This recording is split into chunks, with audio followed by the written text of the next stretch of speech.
আসসালামু আলাইকুম। ভয়ের রাজ্যে আবারও আপনাদের স্বাগতম। এই পৃথিবীতে প্রতিটি অন্ধকার কোণে লুকিয়ে আছে এমন কিছু রহস্য যা চোখে দেখা যায় না, কানে শোনা যায় না, কিন্তু তারা ছায়ার মতো আমাদের সাথে লেগে থাকে। আজ ভয়ের রাজ্যতে শুনতে চলেছেন দুইটি ভয়ানক ঘটনা। একটি ছিল জঙ্গলের গভীরে লুকিয়ে থাকা এক মায়াবী পরী, আর আরেকটি ছিল এক তাবিজের যন্ত্রণাদায়ক অভিশাপ। রাতের আধারে সত্য আর অলৌকিকের সীমানা মুছে গিয়েছিল। আর সেই দুই দরজা একসাথে খুলে যাচ্ছে। আপনি কি প্রস্তুত? তিনি যেভাবে লিখেছেন সেইভাবেই পড়ছি। আসসালামু আলাইকুম ভয়ের রাজ্যের সকল শ্রোতা। আমার নাম জয়নাল।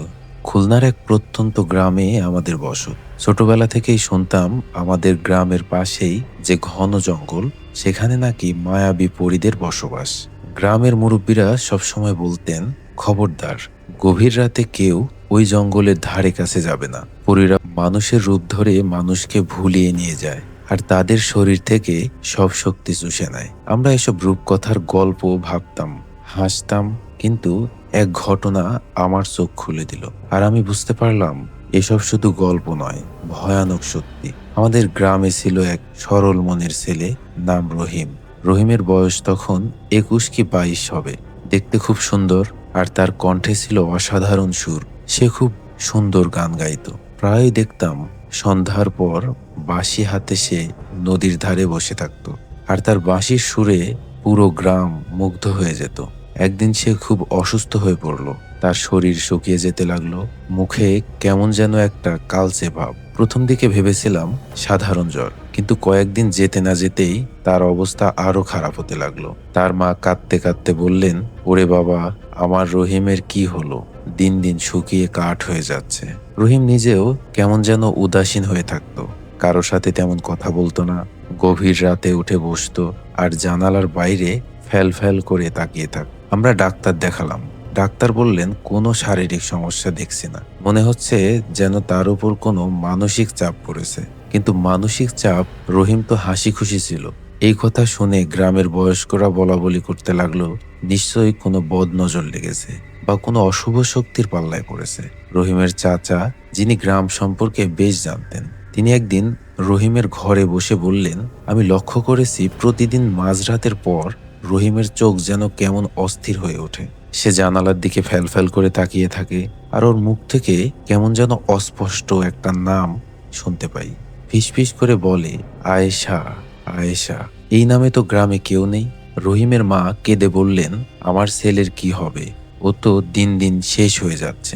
গ্রামের এক প্রবীণ লোক, যিনি এসব বিষয়ে অভিজ্ঞ ছিলেন, তাকে ডাকা হলো। তিনি রহিমের অবস্থা দেখে বললেন, ওকে কোনো মায়াবী পরী ধরেছে। এরা মানুষের রূপ ধরে মায়াবী জালে ফাঁসিয়ে দেয়, আর ধীরে ধীরে তার জীবনী শক্তি কেড়ে নেয়। এই কথা শুনে আমাদের সবার বুকের ভেতরটা ছ্যাদ করে উঠল। রহিমের বাবা রেগে গিয়ে বললেন, কি সব বলছেন? এসব কুসংস্কার। কিন্তু পরের দিন যা ঘটলো তাতে রহিমের বাবার মুখও ফ্যাকাশে হয়ে গেল। রহিম গভীর রাতে হঠাৎ করেই বিছানা থেকে উঠে বসলো। তার চোখ দুটো ছিল রক্তবর্ণ, আর সে নিজের অজান্তেই দরজার দিকে হাঁটতে লাগলো। তার মা তাকে আটকাতে চেষ্টা করতেই সে অস্বাভাবিক জোরে তাকে ধাক্কা মেরে ফেলে দিল। রহিমের মা ব্যথায় চিৎকার করে উঠলেন। রহিম সোজা ঘরের বাইরে চলে গেল, যেন কোনো অদৃশ্য শক্তি তাকে টেনে নিয়ে যাচ্ছিল। আমরা কয়েকজন গ্রামের লোক তার পিছু নিলাম। রহিম সোজা জঙ্গলের দিকে হাঁটতে লাগলো। তার হাঁটার ভঙ্গি ছিল অস্বাভাবিক দ্রুত, যেন বাতাসে ভাসছে। জঙ্গলের ভেতরে যখন প্রবেশ করলো, তখন আমরা বুঝতে পারলাম এটা সাধারণ কোনো হাঁটা নয়। এ যেন কোনো অদৃশ্য টানে সে ছুটে চলেছে। জঙ্গলের ভেতর যত গভীর হচ্ছিল, ততই আমাদের মনে ভয় বাড়ছিল। গাছগুলো কেমন যেন অদ্ভুত আকৃতি ধারণ করছিল, আর রাতের আধারে মনে হচ্ছিল যেন তাদের ডালপালা আমাদের দিকেই এগিয়ে আসছে। বাতাসের শো শো শব্দ, মনে হচ্ছিল যেন কেউ ফিস ফিস করে কথা বলছে। হঠাৎ করেই রহিম একটা বিশাল পুরনো বট গাছের নিচে গিয়ে দাঁড়ালো। সেই গাছের চারপাশটা কেমন যেন একটা অদ্ভুত উজ্জ্বল আলোয় আলোকিত ছিল, অথচ সেখানে কোনো আলোর উৎস ছিল না। আর সেই আলোর মধ্যে আমরা দেখলাম এক অপরূপ সুন্দরী নারী। তার চুলগুলো ছিল ঘন কালো, আর চোখ দুটো যেন তারাদের মতো জ্বলজ্বল করছিল। তার পরনে ছিল সাদা শাড়ি, যা বাতাসে উড়ছিল। সে রহিমের দিকে হাত বাড়িয়ে হাসছিল। সেই হাসিটা ছিল এতটাই মোহময়, এতটাই মন ভুলানো, যে আমাদের মনে হচ্ছিল যেন আমরাও সেই মায়ায় আচ্ছন্ন হয়ে যাচ্ছি। রহিমের বাবা ফিসফিস করে বললেন, এ কি সেই পরী, এত সুন্দরী? সেই মুহূর্তে রহিম সেই নারীর দিকে এগিয়ে যাচ্ছিল। তার মুখ দেখে মনে হচ্ছিল যেন সে কোনো ঘোরের মধ্যে আছে। আমরা তাকে ডাকতে চেষ্টা করলাম, রহিম ফিরে আয়, ওটা মানুষ নয়, কিন্তু সে আমাদের কথা শুনছিল না। সেই নারী তখন হাত বাড়িয়ে রহিমকে ছুঁতে যাচ্ছিল। তখনই ঘটল সেই ভয়ানক মোড়। হঠাৎ করে নারীটির মুখ বিকৃত হয়ে গেল। তার সুন্দর মুখটা কেমন যেন কুৎসিত, ভয়ঙ্কর আর দানবীয় ছিল।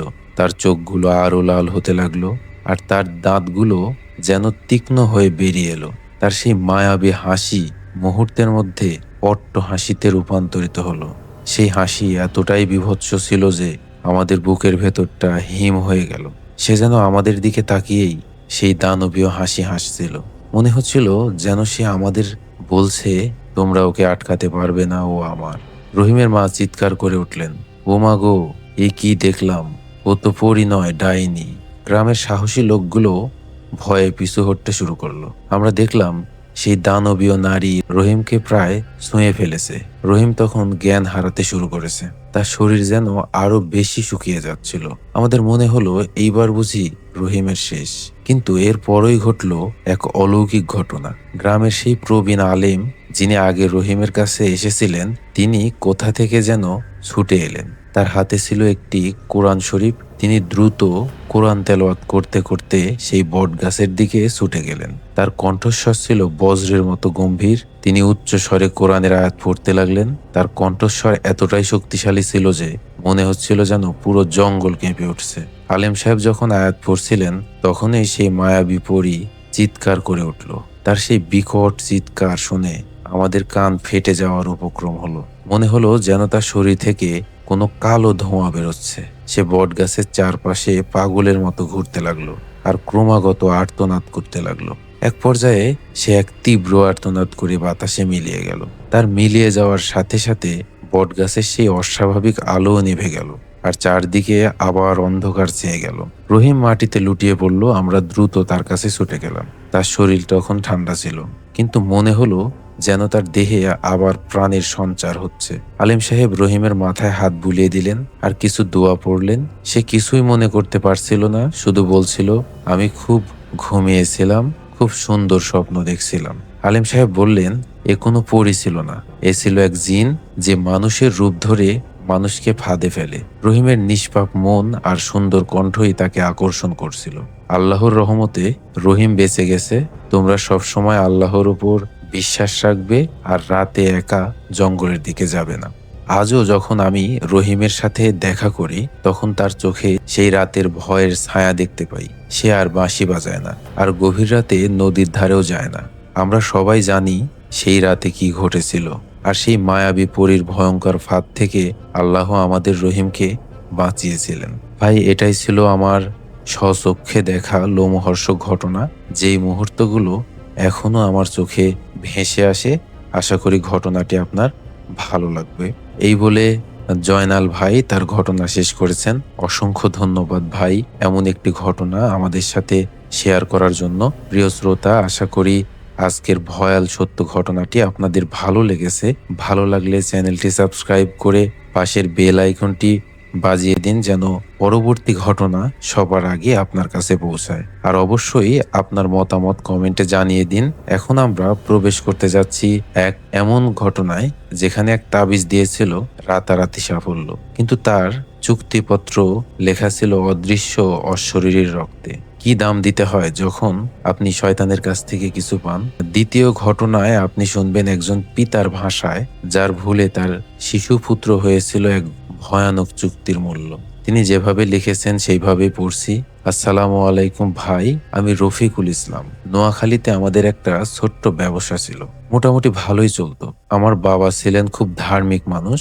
তিনি সবসময় বলতেন, আল্লাহর উপর ভরসা রাখলে সব বিপদ দূর হয়ে যায়। শয়তানি শক্তির দিকে গেলে সর্বনাশ অবধারিত। কিন্তু আমি যুবক বয়সে চঞ্চলতায় তার কথা তেমন মানতাম না। আমি সবসময় চাইতাম রাতারাতি বড়লোক হতে, জীবনে সফলতা পেতে, আর এই লোভেই আমাকে এক ভয়ঙ্কর অভিশাপের দিকে ঠেলে দিয়েছিল।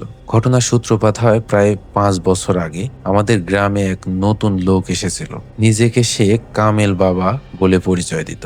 সে বলতো তার কাছে নাকি এমন গায়েবী তাবিজ আছে যা মানুষকে রাতারাতি ধনী করে দিতে পারে, শত্রুকে ধ্বংস করতে পারে, আর যে কোনো অসম্ভবকে সম্ভব করে তুলতে পারে। গ্রামের কিছু মানুষ তার কথায় বিশ্বাস করে তার কাছে যাওয়া শুরু করলো, আর কিছুদিনের মধ্যেই তাদের নাকি ভাগ্য খুলে গেল। কেউ লটারিতে জিতলো, কেউ ব্যবসায় অপ্রত্যাশিত লাভ করলো। আমার বন্ধু কামাল, সেও তার কাছে গিয়েছিল। 1 মাস পরেই দেখি কামালের ব্যবসা ফুলে ফেপে উঠেছে। সে একটা নতুন বাড়ি বানাতে শুরু করেছে আর দামি গাড়ি কিনেছে। আমি অবাক হয়ে কামালকে জিজ্ঞেস করলাম, দোস্ত, তোর ভাগ্য এমন কি ঘটলো? এত তাড়াতাড়ি এসব বদলে গেল কিভাবে? কামাল আমার দিকে রহস্যময় হাসি দিয়ে বলল, কামেল বাবা তার গায়েবী তাবিজেই আমার জীবন বদলে দিয়েছে। তুইও যা, দেখবি তোর সব সমস্যা দূর হয়ে যাবে। কামালের কথা শুনে আমার লোভ বেড়ে গেল। বাবার নিষেধ সত্ত্বেও আমি কামেল বাবার কাছে গেলাম। কামেল বাবা দেখতে বেশ সাধারণ, কিন্তু তার চোখ দুটো ছিল অস্বাভাবিকভাবে উজ্জ্বল, যেন তার ভেতরে কোনো গোপন শক্তি লুকিয়ে আছে। আমি তাকে আমার সমস্যার কথা বললাম। তিনি সব শুনে রহস্যময় হাসি দিয়ে বললেন, আমি তোমাকে একটি তাবিজ দেব। এটি তোমার সব স্বপ্ন পূরণ করবে, কিন্তু মনে রেখো, এর একটি মূল্য আছে। তুমি যা চাইবে তার বিনিময়ে তোমাকে কিছু দিতে হবে, এবং এই তাবিজের কথা তুমি কাউকে বলতে পারবে না, এমনকি তোমার পরিবারকেও না। যদি বলো তাহলে এর ক্ষমতা হারাবে এবং এর অভিশাপ তোমার উপর পড়বে। আমি তার কথা বিশ্বাস করলাম। তিনি আমাকে একটি ছোট্ট কালো কাপড়ের তাবিজ দিলেন, যা অদ্ভুত লতা পাতা আর আরবি হরফে লেখা ছিল। তাবিজটি হাতে নিতেই আমার শরীর দিয়ে যেন একটা ঠান্ডা স্রোত বয়ে গেল। তিনি বললেন, এটি সব সময় তোমার ডান হাতে বাঁধবে আর কাউকে দেখাবে না। আমি তাকে মোটা অঙ্কের টাকা দিয়ে চলে এলাম। কামেল বাবার কথা সত্যি হলো। কিছুদিনের মধ্যেই আমার ব্যবসা দ্রুত গতিতে বাড়তে শুরু করলো। আমি একের পর এক সফল চুক্তি করতে লাগলাম। আমার ব্যাংক ব্যালেন্স ফুলে উঠলো। আমি একটা বিশাল বাড়ি কিনলাম, দামি গাড়ি কিনলাম। আমার পরিবারও খুব খুশি ছিল। আমার বাবাও অবাক হয়ে বললেন, আল্লাহর রহমতে তোর দিন ফিরে এসেছে বাবা। কিন্তু আমি জানতাম এর পেছনে ছিল সেই গায়েবী তাবিজের শক্তি। কিন্তু সেই সুখ বেশি দিন টিকলো না। আমার জীবনে অদ্ভুত ঘটনা ঘটতে লাগলো। আমি রাতে ঘুমের মধ্যে ভয়ঙ্কর স্বপ্ন দেখতাম। মনে হতো যেন কালো ছায়ামূর্তি আমাকে তাড়া করছে। আমার কানে অদ্ভুত সব ফিসফিসানি শুনতে পেতাম। আমার মেজাজ খিটখিটে হতে লাগলো। আমি সামান্য কথাতেই রেগে যেতাম। আমার স্ত্রী ফারহানা, সে একদিন আমাকে বলল, তোমার কি হয়েছে? তুমি দিন দিন কেমন জানি বদলে যাচ্ছ, আগে তো এমন ছিলে না। আমি তাকে কিছু বলতে পারলাম না, কারণ কামেল বাবা নিষেধ করেছিল। একদিন রাতে আমার ছোট ছেলে রাজু হঠাৎ করে অসুস্থ হয়ে পড়ল। তার সারা শরীর জ্বরে পুড়ে যাচ্ছিল, আর সে প্রলাপ বকছিল। সে বারবার বলছিল, বাবা, কালো লোকটা আসছে, ও আমাকে নিয়ে যাবে। তার কথা শুনে আমার গা শিউরে উঠল। আমার স্ত্রী চিৎকার করে বলল, ডাক্তার ডাকো, আমার ছেলের কি হচ্ছে? ডাক্তার এলেন। তিনি পরীক্ষা করে বললেন, এর কোনো শারীরিক সমস্যা দেখছি না, মনে হচ্ছে যেন খুব ভয় পেয়েছে। আমি বুঝতে পারছিলাম এসব সেই তাবিজের কারণেই হচ্ছে। আমার ভয় হতে লাগলো। আমি কামেল বাবার কাছে আবার গেলাম। তিনি সব শুনে রহস্যময় হাসি দিয়ে বললেন, তুমি আমার শর্ত ভঙ্গ করেছো। তুমি হয়তো কারো সাথে তাবিজের কথা বলেছো, বা তোমার লোভ বেড়েছে। এখন এর অভিশাপ শুরু হয়েছে। এই অভিশাপ সহজে দূর হবে না। আমি ভয়ে কাঁপতে লাগলাম। আমি তাকে বললাম, আমি কিছুই বলিনি, আমার ছেলের কি হবে? তিনি বললেন, এর কোনো সমাধান নেই, যতক্ষণ না তুমি এর মূল্য পুরোপুরি পরিশোধ করো। কিন্তু সেই মূল্য কি তা তিনি বললেন না। তারপর ঘটল আসল ভয়ানক ঘটনা। আমার পরিবারের উপর যেন এক কালো ছায়া নেমে এলো। আমার ব্যবসার সব চুক্তি বাতিল হতে লাগলো। আমি আর্থিকভাবে চরম ক্ষতির মুখে পড়লাম। আমার শরীর দিন দিন খারাপ হতে লাগলো, আর আমার ছেলে রাজু আরো অসুস্থ হয়ে পড়লো। তার শরীর শুকিয়ে যাচ্ছিল, আর সে কেবল ফিস ফিস করে কথা বলে, কালো লোকটা আসছে, কালো লোকটা আসছে। আমার স্ত্রী কাঁদতে কাঁদতে বলল, আমি আর পারছি না, তোমার এই সাফল্যের রহস্য কি আমাকে বলো। আমার ছেলের জীবন বিপন্ন। আমি আর লুকাতে পারলাম না। বাবার নিষেধের কথা ভুলে আমি আমার স্ত্রী এবং বাবাকে সব বললাম, সেই গায়েবী তাবিজের কথা, কামেল বাবার শর্তের কথা, আর কিভাবে আমি সেই অভিশাপের মুখে পড়েছি। আমার বাবা সব শুনে হতাশায় মাথা নিচু করে ফেললেন। তিনি বললেন, আমি জানতাম এমন কিছু ঘটবে। শয়তানি শক্তির ক্ষমতা ক্ষণিকের, কিন্তু তার অভিশাপ চিরস্থায়ী। তুমি আল্লাহর উপর ভরসা না রেখে শয়তানের ফাঁদে পড়েছিলে। আমার স্ত্রী রাগে চিৎকার করে উঠল, তুমি এত বড় ভুল কিভাবে করলে? আমার ছেলের জীবন কেড়ে নিলে। আমার ছেলে রাজুর অবস্থা আরো গুরুতর হতে লাগলো। সে বিছানায় পড়েছিল, নিঃশ্বাস নিতে কষ্ট হচ্ছিল। আমার স্ত্রী কাঁদতে কাঁদতে আমাকে বারবার বলছিল, ওর কিছু হলে আমি তোমাকে ক্ষমা করব না। আমার বাবা তখন বললেন, একটাই উপায় আছে, সেই তাবিজের ক্ষমতা শেষ করতে হবে। এর জন্য একজন প্রকৃত আলেম দরকার। গ্রামের একমাত্র আলেম যিনি খুব ধার্মিক ছিলেন তাকে ডাকা হলো। তিনি সব শুনে গম্ভীর মুখে বললেন, এই কামেল বাবা আসলে একজন শয়তানি শক্তির উপাসক। সে তার জিনের মাধ্যমে মানুষকে ফাঁদে ফেলে। এই তাবিজের ভেতর একটি জিন বন্দী ছিল, যা এখন মুক্তি চাইছে, আর সে তোমার ছেলের জীবনী শক্তি শুষে নিচ্ছে। তার কথা শুনে আমার পায়ের নিচ থেকে মাটি সরে গেল। তাহলে কি আমার ছেলে সেই অভিশাপের মূল্য? আমি ভয়ে চিৎকার করে উঠলাম। আলেম সাহেব বললেন, চিন্তা করো না, আল্লাহর রহমতে সব সম্ভব। তিনি আমাকে একটি তাবিজ আনতে বললেন। আমি তার কথা মতো তাবিজটি নিয়ে এলাম। তিনি তাবিজটি হাতে নিয়ে কিছু মন্ত্র জপ করতে লাগলেন। তিনি তাবিজের উপর ফু দিলেন, আর মুহূর্তেই তাবিজটি গরম হয়ে উঠল, আর তার ভেতর থেকে কেমন যেন এক তীক্ষ্ণ চিৎকার ভেসে এলো। মনে হলো যেন অদৃশ্য কোনো সত্তা যন্ত্রণা পাচ্ছে। আলিম সাহেব দ্রুত তাবিজটি আগুনে ফেলে দিলেন। তাবিজটি জ্বলে পুড়ে ছাই হয়ে গেল, আর সেই সাথে বিকট গন্ধ ছড়িয়ে পড়ল। আমার মনে হলো যেন আমার ভেতর থেকে কোনো ভারী বোঝা নেমে গেল। ঠিক তখনই আমার ছেলে রাজু গভীর ঘুম থেকে জেগে উঠল। ধীরে ধীরে সে সুস্থ হয়ে উঠল। আমরা সবাই অবাক হলাম। ডাক্তাররা রাজুর সুস্থতা দেখে স্তম্ভিত হয়ে গেলেন। তারা বললেন, এটা একটা মিরাকল। আমি বুঝতে পারছিলাম এটা কোনো মিরাকল নয়, এটা আল্লাহর অশেষ রহমত আর আলেম সাহেবের দোয়ার ফল। আজও সেই তাবিজের অভিশাপের কথা মনে পড়লে আমার গা শিউরে ওঠে। আমি আমার জীবন ফিরে পেয়েছি, কিন্তু সেই লোভের ফল আমি কখনো ভুলবো না। আমি এখন আমার বাবার পথ অনুসরণ করি, আল্লাহর উপর ভরসা রেখে জীবনযাপন করি। এটাই ছিল আমার জীবনের সবচেয়ে ভয়ঙ্কর মুহূর্ত।